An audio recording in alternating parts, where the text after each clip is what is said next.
कर्मों के फल तो आपको भोगने पड़ेंगे, कर्मों का फल तो आपको मिलेगा। भाग्य, कर्म से भाग्य का निर्माण हो जाता है और भाग्य में जो लिखा है वो आपको मिलना ही मिलना है, अच्छा या बुरा जो भी हो। पूर्व जन्मों के संचित कर्मों से भाग्य बनता है और इस जन्मों के कर्मों के द्वारा भी भाग्य का निर्माण होता है। एक दृष्टांत है, एक सेठ जी थे, एक मंदिर में पूजा करने के लिए जा रहे थे, बड़ा मंदिर था। सेठ जी के पैरों में बहुत कीमती जूते थे। सेठ जी ने विचार किया कि जूते तो बाहर उतार करके ही मंदिर में जाना पड़ेगा, लेकिन कोई जूते चुरा ले गया तो मैं मंदिर में जाकर के भगवान की भक्ति करूंगा, भजन करूंगा, पूजन करूंगा, ध्यान करूंगा, लेकिन ध्यान तो मेरा जूतों पर लगा रहेगा, कोई चोर जूता न चुरा ले जाए तो ध्यान तो हो नहीं पाएगा। मंदिर के बाहर एक भिखारी बैठा था। सेठ जी ने उस भिखारी से कहा, भाई मैं मंदिर में जा रहा हूं कुछ देर के लिए, ये मेरे यहाँ जूते रखे हैं, तुम इनका ध्यान रखना। भिखारी ने कहा ठीक है। सेठ जी मंदिर में गए, अर्चन वंदन किया, ध्यान किया, भजन किया, वापस आए। आते समय विचार करते हैं कि भिखारी बहुत गरीब है, उसे पैसों की बहुत ज़्यादा आवश्यकता है और उसने मेरे जूते की देखभाल की है, मैं उसे आज 100 रुपया दूंगा। अपनी जेब से 100 रुपये का नोट निकाल करके सेठ जी ने मुट्ठी में बांध लिया। जहां भिखारी था वहां आए, वहां तो भिखारी था ही नहीं, भिखारी गायब, जूते भी गायब। सेठ जी विचार करने लगे, भिखारी जूते लेके चला गया, कोई बात नहीं।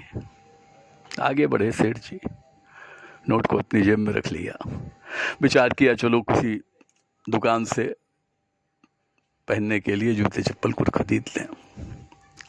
एक दुकान पे गए, चप्पलों की दुकान थी, चप्पल खरीदने के लिए गए तो सेठ जी ने देखा उनके 2 जोड़ जूते उसी दुकान में बिक रहे थे, रखे हुए थे। सेठ जी तो पहचान गए जूतों को देख के। उन्होंने धीरे से दुकानदार से पूछा, भाई ये जूते कहाँ से आए और इसे कौन दे के गया? दुकानदार ने कहा, एक भिखारी आया था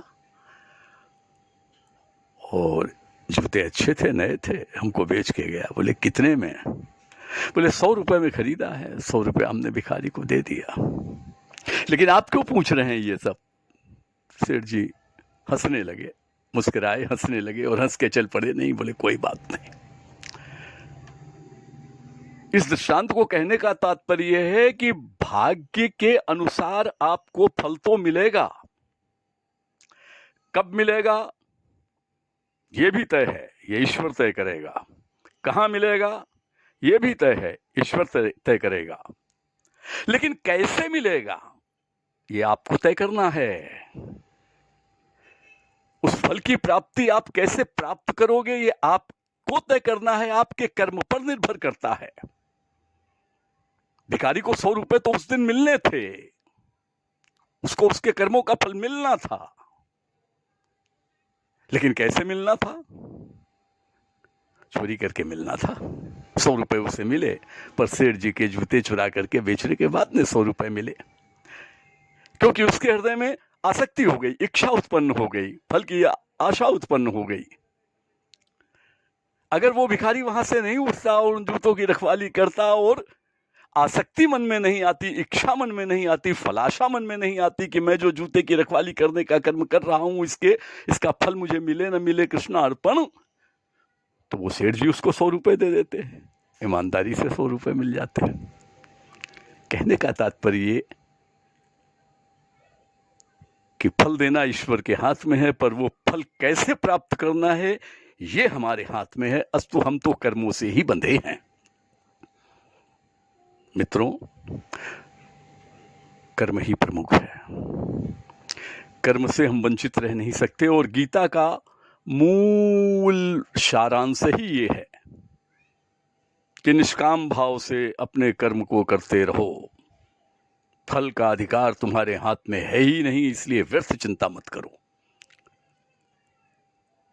अपने कर्म को विकर्म में बदल दो,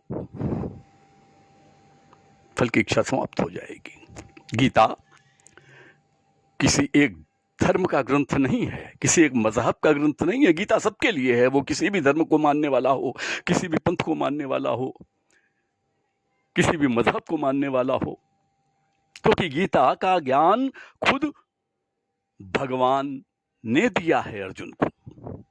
देखिए श्रीमद् भगवद गीता के अंदर श्री अर्जुन उवाच, धृतराष्ट्र उवाच, संजय उवाच, आप पढ़ेंगे गीता में, अर्जुन बोले, संजय बोले, धृतराष्ट्र बोले, लेकिन श्री कृष्ण उवाच कहीं नहीं लिखा है। देख लीजिए गीता में हर जगह लिखा है भगवान उवाच, भगवान ने। अब उस भगवान को आप कृष्ण के रूप में माने, राम के रूप में माने, शिव के रूप में माने, या आप जिस धर्म के जिस मजहब के हैं उस रूप में माने, क्योंकि भव गमनम वास नश्यति इति भगवाना, ये आपके ऊपर है। तो गीता सबका ग्रंथ है, गीता सबका मार्गदर्शन करती है। कर्म करते रहो, फलाशा मत रखो। जय श्री राम।